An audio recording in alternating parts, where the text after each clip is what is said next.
Okay, my name is James Williams Jr. This is Kung Fu Average number 2. So I've had a few interruptions, done a few weapon things, but I need to teach you the most important weapon in martial arts. That is your mind, your body, and your spirit. There will be a lot of moves that you cannot do. There are a lot of moves that I no longer can do. Reverse tornado is out. I would attempt that right now, but besides the fact I'm being watched, my leg does not work that way anymore. But the basis of you go front leg first and you spin around and throw your back kick. So it kind of looks like this. Okay? So I no longer can go high range because of my hip. Regular tornado kick, I can't do it with this leg anymore. So still do it. It just doesn't look as good as it did with this leg. Stepping side kick. In, boom. What you do with one leg, you should be able to do with the other, unless sadly you have a hip replacement. So my forearm on my left is no longer good. Butterfly kick. Get ready to call 911. That was a really bad landing. My left hip no longer works. So this butterfly kick is not the safest thing for me to do anymore. Okay?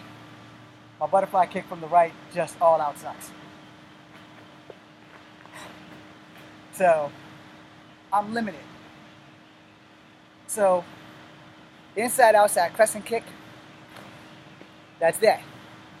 Same side, different leg, that's that. Jumping front kick, can still do that. Okay. Now, of all those kicks that's in combat mode, these two, that one's effective. That one's effective for real fighting. Jumping spin kick, which I'm legally not supposed to do, just like the tornado kick. That's this. I no longer have the hip for that. Landing's a bitch. In Wushu, you land on your hip, or you land in the split formation, which I'm damn sure not doing. But I'm also not 20 years old. Those moves are great for show. Great for movies. Not so great for combat. This kick in combat, great. This kick in combat, great. This kick, great. This kick, great. Because those are effective and usable. This kick in combat, save it for the ice skating ring. Doing capoeira, effective, but dangerous for you as well as your opponent, because when you're here, here, here, you're open to an ass whooping. So again, capoeira, lots of flash.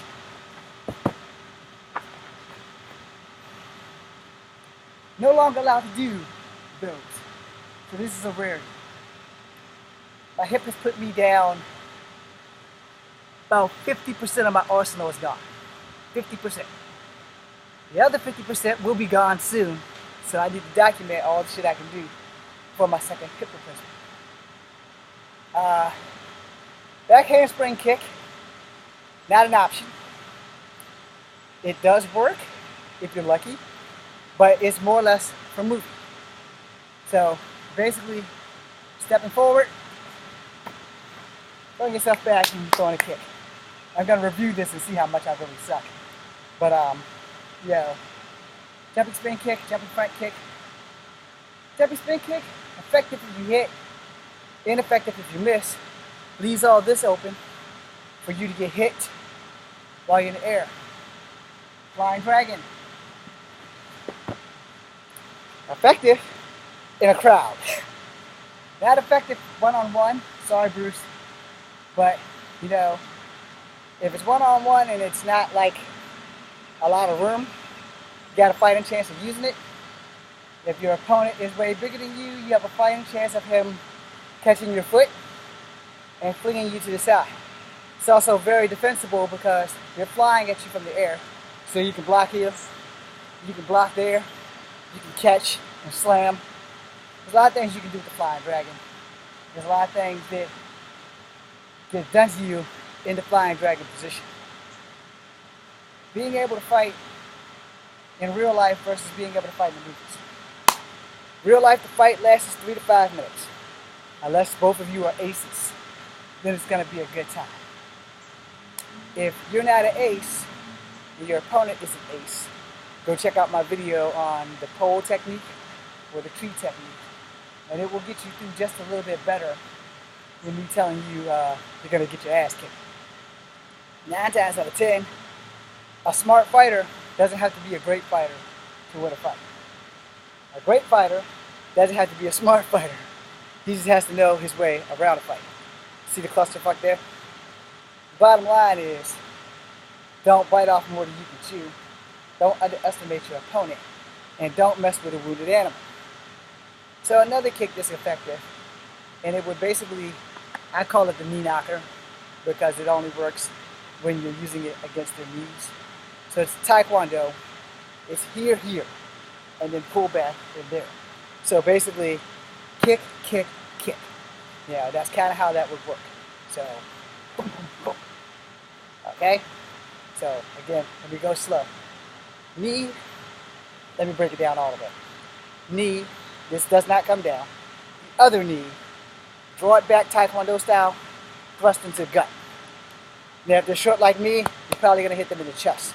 So you want to pull your power, just so that you don't go to jail for murder. You can probably stop somebody's heart with a really good kick to the chest. You're definitely going to stop the breathing with a good kick to the central line of the sternum, because you're going to bring their asses down. If you kick them in the throat, you're probably going to kill them, so I don't recommend that. However, it is very effective. And now that half my arsenal is gone, I have to fight smarter, not harder, which I recommend to everyone. So let me see if I can do the knee knocker and the gut kick at moderate speed. Okay? Now, I used to be faster, so let's try this slow motion. Okay? So, your basics are more important than your fancy. Fancy's great if you're going to become a movie star. If I ever got discovered, I would have been doing a lot more fancy shit before my hip got replaced. And if you go to my Kung Fu Havoc 1 channel, you'll see all of my fancy. Being that now I'm 45, and I've had to break it down. So basically, I have been going at this for 10 years. Alright? No, actually, I've been going at this for a long time. I actually started pursuing my acting career at the age of 27, and that was in the year 2000. It is now 2019, and I've had little to no working experience on anything outside of what's mine. But that doesn't make me not a great martial artist. It just means I haven't been blessed to be discovered. So, thank you, YouTube, for at least having me a place to vent. So, if you're gonna get in a fight and they're running at you, axe kick, inside outside crescent kick, or outside inside crescent kick. So, whatever you do with that left leg, you gotta be able to do with the right leg. There, there. Always have your guards up. No, front kick, front push kick, front push kick. No, front high kick, which is an axe kick.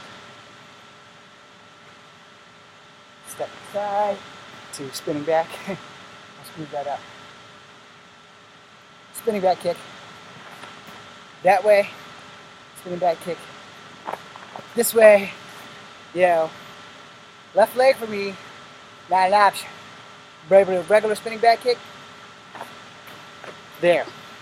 But as for the spinning hook kick, hips not gonna allow it. But we're gonna attempt it anyway. Yeah, see how messed up that was? My leg no longer works the way it used to work. So I have to adapt. So Still do the spinning back kick. It's just not going to be as effective as it was 10 years ago. Got to stretch a little bit. Can feel a little bit of pulling in my hip, so I got to be a little bit more careful. Adaptable weapons. Adaptable weapons are anything in the environment that you can use. So you need to learn how to adapt very, very well and very swiftly. A great sensei will teach you that all around you, including a blade of grass, can be a defensive mechanism. You probably want to get a handful of grass though, instead of just one simple blade of grass. There is a legend about a blade of grass. This is why some legends are really just myths. But there is a legend of a warrior who beat a simple man with a simple blade of grass. But the simple man was a martial artist as well. I guess the master was the one with the blade of grass. But he wanted to fight with a blade of grass against supposedly a sword. Dragon Ball Z made fun of that legend when Trunks first fought Goku. When Goku beat Trunks with 2 fingers versus the sword. That's kind of where that legend came from. Okay? So go with it. You can Google it if you want. I'm sure multiple stories have been changed because it comes out of China. And for those who don't know, Dragon Ball Z is based loosely on the Monkey King and how he was a monkey with powers. He turned into a man when he mingled amongst the people and turned back into a monkey when they had to fight. Jet Li made a movie. Go ahead and see that. There have been other adaptations of the movie. Jet Li's is the best in my opinion. But you know, the thing about ancient China is that China has more legends than America. And the legends in America generally go from slavery to Wild West, back to slavery to Wild West. And most of the time the Wild West legends don't really emphasize on a lot of Native Americans except for like Geronimo, Squanto, Pocahontas, and Sacagawea. So outside of those 4, if there's more, outside of the Jew woman, the Yeti, the Dogman, the other supernatural stuff, we don't make movies about that. We don't really talk about, oh yeah, there's the Wendigo. So, you know, you have to understand that a lot of these beings that we don't speak of is why American movies aren't as flashy as like Asian movies from Japan or China or stuff like that, because they have more legends in which they can draw from. Right? Besides Egypt, China is the oldest living society. Now, there's going to be a debate when y'all watch this video on who's older, the Kingdom of Qin versus Egypt. But here's the thing. It really ain't going to matter due to the fact that none of them knew of each other's existence. Okay? So, China has records all the way back to 4000 BCE. And Egypt has about the same amount. So you can weigh the pros and cons of that. And since scientists said that life began in Africa, we're going to go with Egypt being the oldest society. That's just the way I see it. I could be proven wrong at any time, and I don't care. But for all medicinal kung fu purposes, a lot of the things that we teach, a lot of the things we learn, a lot of the things that we go forth with are based on a lot of native to China legends. Alright? Wing Chun was the best female fighter that ever walked the earth. Bruce Lee is currently now and will always be the best male fighter that ever walked the earth. So I'll make another video that has something to do with Kung Fu, but less of me doing fighting moves. Okay, it's Kung Fu Epic number 2. Peace, and you.